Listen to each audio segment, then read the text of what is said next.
ससुराल में पति, मायके में माँ और ससुराल में पति। मुँह पर ही हम बोल रहे हैं, जब यही सही नहीं रहेंगे तो सब तो चाहेंगे ही कि इसको मतलब टॉर्चर करें। कौन टॉर्चर करता है? जैसे मेरी गोतनी हुई, मेरे देवर हुए, घर के परिवार से। जैसे कुछ बढ़िया खाए तो भी गए, खराब खाए तो भी गए, खराब खेले तो भी गए। सिलाई का काम करते हैं हम, थोड़ा बहुत उसमें कमाई करते हैं। गुस्सा क्यों करने लगे सब पे? इसीलिए बदला निकाल लेते हैं। हम किसी को कुछ नहीं किए तो अपने आप हो गया। अपने आप लगता था जैसे कुछ हो रहा है मेरे साथ। शादी के बाद ज़्यादातर आप देखिएगा कि एडजस्टमेंट का प्रॉब्लम होता है, ससुराल में एडजस्टमेंट का प्रॉब्लम होता है। और ननद से ऐसा नहीं है कि ससुराल के लोग ख़राब हो या वो महिला में कोई कमी हो, लेकिन एडजस्टमेंट का इशू हो जाता है। वो जिस तरह से एडजस्ट करना चाहते हैं वैसा नहीं हो पाता है और एक दूसरे को टॉलरेट करने में समस्या आ जाती है, जिसकी वजह से वो प्रेशर में जाकर के डिप्रेशन में चले जाते हैं। नहीं आता है, हाँ इसलिए वो पूछ रहे तुम ही सुन। ये थोड़े बोलेंगे गुस्सा आता है, जीभ बाहर निकाला।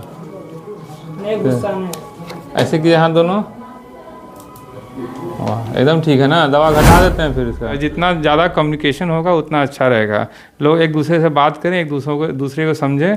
सास बहू एक दूसरे को दुश्मन ना समझें, बट दोनों को एक दूसरे की एक्सपेक्टेशन क्या है उस पर बातचीत करना चाहिए और दोनों कितना एक दूसरे को सहयोग कर सकते हैं, ना कि एक दूसरे को दुश्मन समझ के एक दूसरे को नीचा दिखाने के लिए कोशिश नहीं करना चाहिए। क्या हाल है जी, दवा खा रहे हैं? हाँ सर, दवा खाए थे कुछ 10 गोर हाथ चल जाए। आप कौन है इनके? भतीजा। गुस्सा वुस्सा बहुत कर रही थी?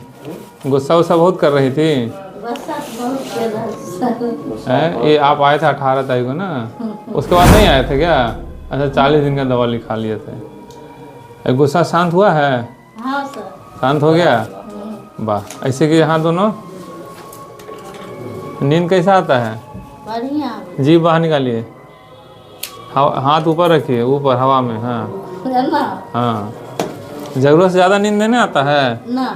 ठीक, दवा आपका हम घटा रहे हैं, ठीक है। नमस्कार, मेरा नाम है आयुषी और आप देख रहे हैं FOB न्यूज का खास स्वास्थ्य एपिसोड। आज हम आए हैं स्वास्थ्य संबंधित जागरूकता वीडियो लेकर, जहां Ranchi neuro psychiatric hospital traffic चौक, जहां मस्तिष्क के रोग का होता है बेहतर इलाज। और हमारे बीच है मौजूद डॉक्टर राकेश कुमार। जैसा कि आपको पता है बोर्ड एग्जाम्स की परीक्षा चल रही है और बच्चे इसको लेकर डिप्रेशन में चले जाते हैं।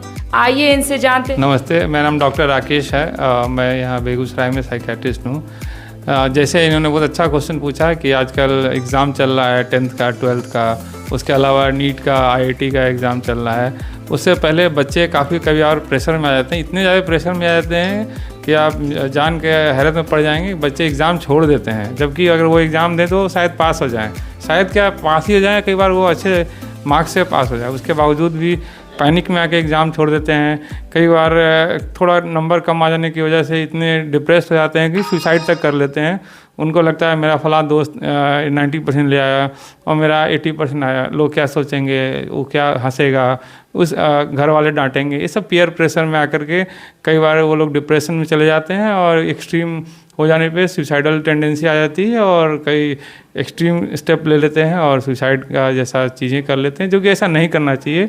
कोई भी एक एग्ज़ाम आदमी का लाइफ को नहीं डिसाइड कर सकता है। कई बार आप देखेंगे जो बच्चे 10th में या 12th में कम नंबर लाए हैं, बाद में उन्होंने बहुत अच्छा किया, इवन IAS तक बने हैं। जैसे कि अभी 12th फेल एक मूवी आई, इसमें दिखाया है। इसका क्या है उपाय और बच्चे कैसे डिप्रेशन से दूर जा सकते हैं? पहली बात तो है कि एक चीज़ जो मैं सब बच्चों को एडवाइस देता हूँ कि रात भर जग करके इस एग्ज़ाम से पहले नहीं पढ़ना है।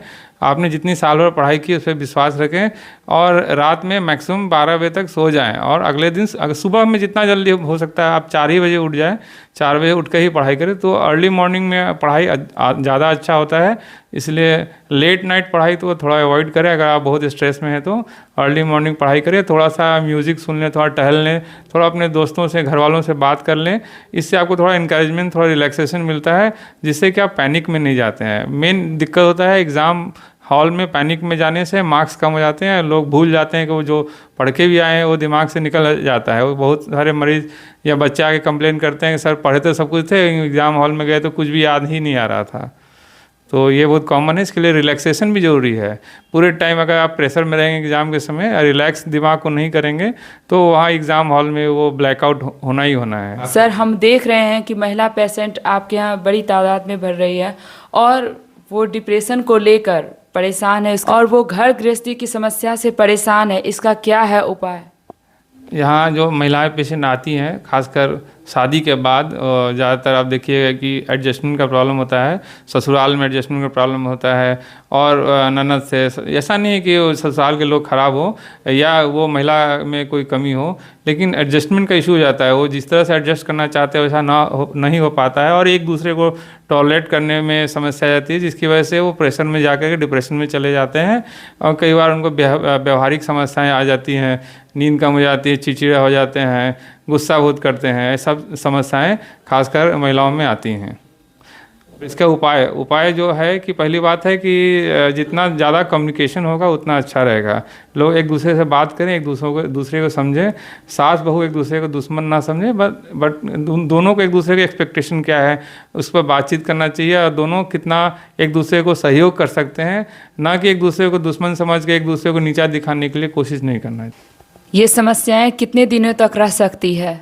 जनरली शादी के तुरंत बाद तो नहीं आती हैं, लेकिन शादी के 3-4 महीने बाद ये सब चीज़ें, ईगो क्लैशेस, डिफरेंसेस, ये सब आने शुरू होते हैं और जनरली ये 2-3 सालों तक ज़्यादा रहता है। उसके बाद या तो ये चीज़ें सेटल हो जाती हैं या लोग परिवार एक दूसरे से अलग हो जाता है। तो जहाँ तक मेरा एडवाइस है, लोग एक दूसरे से कम्युनिकेशन बनाए रखें, एक दूसरे की आकांक्षाओं को सम्मान करें और ध्यान दें। ये दवा से ज़्यादा ज़रूरत है कि खुद में सुधार हो सकता है? जी हाँ, खुद में सुधार कर लें, जो पॉइंट मैंने बताए हैं, तो ये चीज़ें बीमारी का नौबत नहीं आएगा। और वही चीज़ है कि एक कम्युनिकेशन सबसे इम्पॉर्टेंट है कि एक दूसरे से अच्छे से बात करें, क्या उम्मीद है एक दूसरे से वो जाने और उम्मीद पे कितने खरे उतर सकते हैं। अगर उम्मीद में कोई कमी है तो ऐसा नहीं कि एक दूसरे को दुश्मन समझ लें, कि हर व्यक्ति परफेक्ट नहीं होता है। आप जैसा चाहते हैं वैसा जरूरी ना ये हो कि सास या बहू आपको एकदम वैसे ही मिले। तो जो कमी अब है, त्रुटि है, उसी के साथ एक दूसरे को एक्सेप्ट करें और आगे बढ़ें। थे डॉक्टर राकेश कुमार, जो मस्तिष्क के रोग का करते हैं बेहतर इलाज।